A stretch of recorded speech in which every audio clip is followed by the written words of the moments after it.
And I'm not going to humble myself for you. For who? You? You act like I'm you.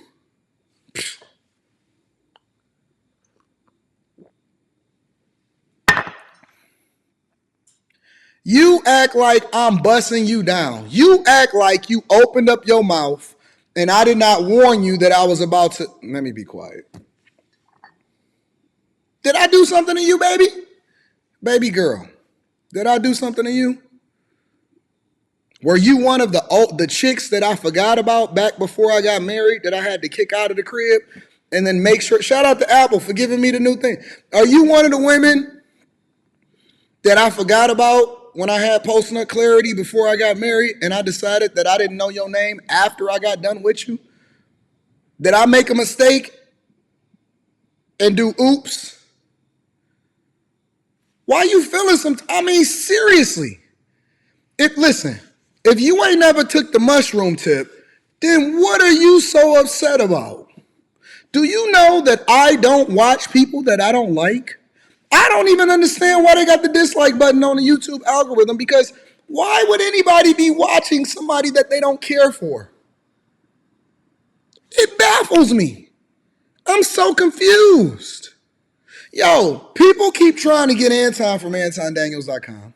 We gonna cook tonight. We gonna take our time and we are gonna slow cook tonight. People keep trying to convince me. I had somebody that texted me the other day and they said, Anton, what are you gonna do about this content creator because they keep talking negatively about men? Ignore them. They serve no purpose for me. I'm not here to compete anymore. I've proven myself. I've waxed on and waxed off content creator after content creator after content creator, and the beef sector is dead for me.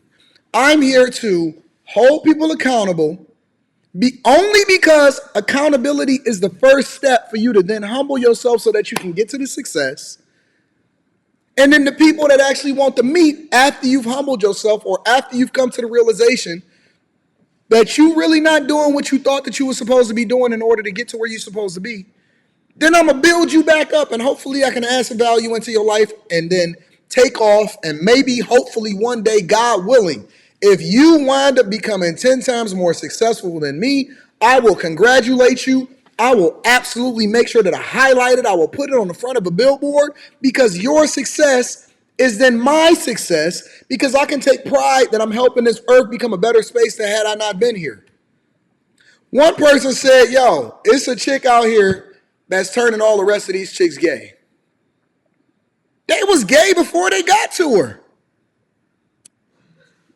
What do I care? They say, oh man, black women are divesting from black men. Those are the ones that we don't want anyway.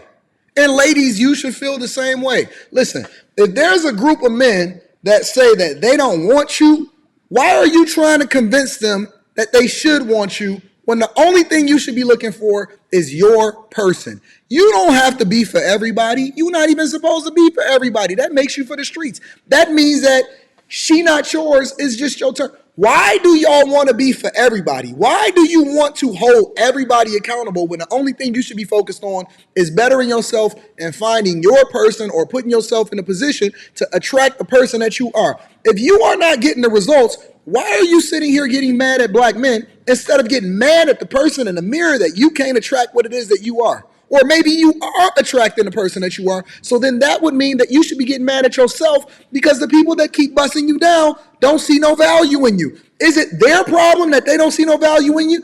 Or is it your problem for not actually showing value or showing worth to where anybody would actually want to live without you? If every single person in your life have bust you down, and then they don't see the value in keeping you around after they have post-nut clarity, whose fault is that? Why are you so forgettable? You mean don't nobody call you and DM you outside of when they tired, or when they get drunk, or when they had that late night and they can't fall asleep, and the only time that they contact you is saying, what up, what you got up for the night, why don't you slide through, when everything else is closed and they're not even willing to feed you before they send you home? Then that's not their problem, that's a you problem. Whenever I see somebody getting mad at somebody else, and it don't even have to be as it relates to me, when I see people getting mad at other people, I am perplexed because I'm like, yo, that's not a them problem, that's a you problem.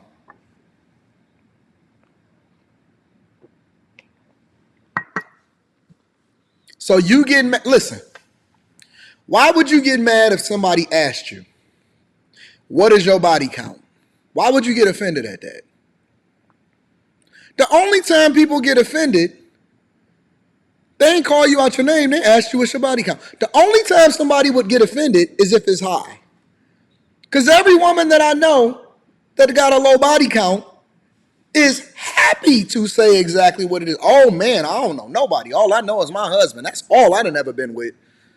They are ecstatic to be able to share that level of information because they take pride in the fact that they've reserved themselves for the person that is for them. If you can't find your person, then that means that your person is for everybody else. Let me say it one more time for the people in the back. If you can't find your person, that means that your person, you, is for everybody. You all of ours. You our girlfriend. You not his girlfriend. You not his girlfriend. He might have had you for a time, then that means that you were just his at that moment. He's sharing you. You all of ours. Some of you ladies, let's be for real. Look, hold on. Don't get mad at me because I called you what you are. You're all, we all friends. You was his girl for that night. You was his girl for the night. You know homie gonna bust you down and send you back to the streets.